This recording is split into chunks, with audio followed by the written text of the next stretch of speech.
तो आज हम बनाएंगे बिल्कुल मार्केट जैसा गाजर का हलवा, वो भी बहुत कम सामान में और दिखने में इतना टेस्टी कि हर किसी के मुंह में पानी आ जाए। और मेहनत वो भी 0% की मेहनत है। तो सबसे पहले गाजर का हलवा बच्चों को बहुत पसंद आता है। तो भाई सबसे पहली मेहनत लगती है गाजर को कद्दूकस करने में। तो मेरे यहाँ तो मेरी 3 फौज है जिनको गाजर का हलवा पसंद है। तो भैया मैंने क्या किया ना, जब मैं मार्केट से गाजर लेके आई तो मैंने उनसे पूछा गाजर का हलवा खाना है, तो कह रहे हाँ खाना है। तो मैंने कहा भैया खाना है तो मेहनत भी करनी है, कह रहे हाँ मैं कद्दूकस कर दूँगा। तो भाई मेरे दोनों बच्चों ने मिल के गाजर को कद्दूकस कर दिया है। क्योंकि मुझे ये काम ना बहुत बोरिंग वाली लगती है, तो मैं अपने बच्चों से गाजर का कद्दूकस करवा लेती हूँ। तो सबसे कम इंग्रेडिएंट में बना के तैयार करूँगी बिल्कुल मार्केट जैसा हलवा। तो यहाँ डाला है 1 चम्मच घी कढ़ाई के अंदर और गाजर को अच्छी तरह से भून लेंगे हम। और गाजर को भूनने के बाद इसमें डालेंगे दूध। तो 1.5 किलो गाजर के अंदर आधा किलो दूध डाला है मैंने, क्योंकि दूध में कंजूसी नहीं चलेगी।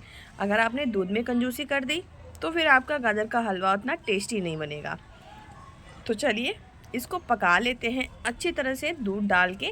और इसको धीमी आंच पे ज़रूर पकाएं आप, ज़्यादा जल्दी में ये गाजर का हलवा जल जाएगा और फिर आपको मज़ा नहीं आएगा।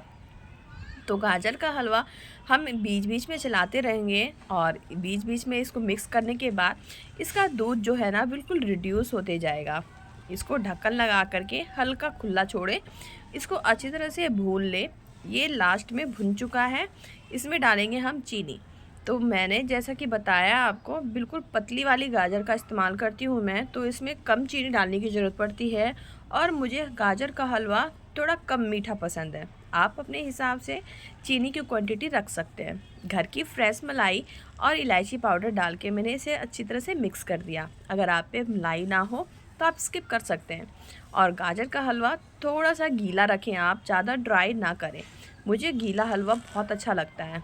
आप अपने अकॉर्डिंग इसे ड्राई और गीला कर सकते हैं। तो सबसे पहले तो तड़का लगाएंगे घी का बादाम और काजू के अंदर, और लास्ट में डालेंगे किशमिश बिल्कुल कम आंच पे, कम आंच या फिर बिल्कुल बंद आंच पे, क्योंकि किशमिश बहुत जल्दी जल जाती है।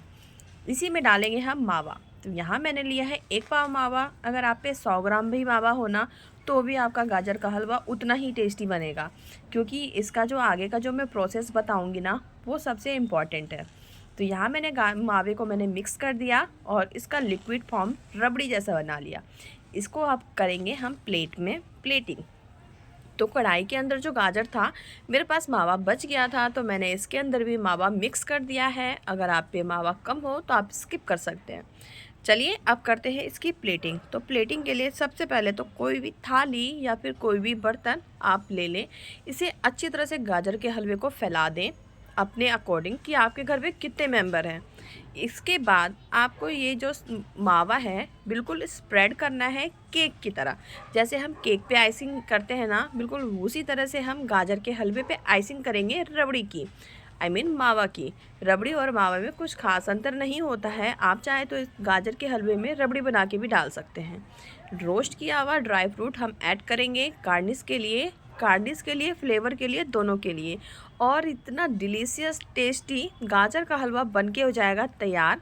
और ये बिल्कुल कम घी वाला गाजर का हलवा है। अगर आप पे घी नहीं है तो भी आपका ये गाजर का हलवा उतना ही टेस्टी बनेगा जितना कि मार्केट में मिलता है। अगर विश्वास नहीं है तो एक बार बना के ज़रूर ट्राई करना अपने घर पे। और ये जो प्लेटिंग का तरीका है ये मेरा बहुत ही मुझे अच्छा लगता है, क्योंकि इससे गाजर का हलवा जो लुक देता है और आपको लगता है कि आप गाजर का हलवा खा रहे हैं, क्योंकि मावा और गाजर दोनों ही अपनी अपनी फ्लेवर दे रहा होता है। और थोड़ा बहुत घी के स्वाद से ये बहुत ही टेस्टी हलवा तैयार हो गया है।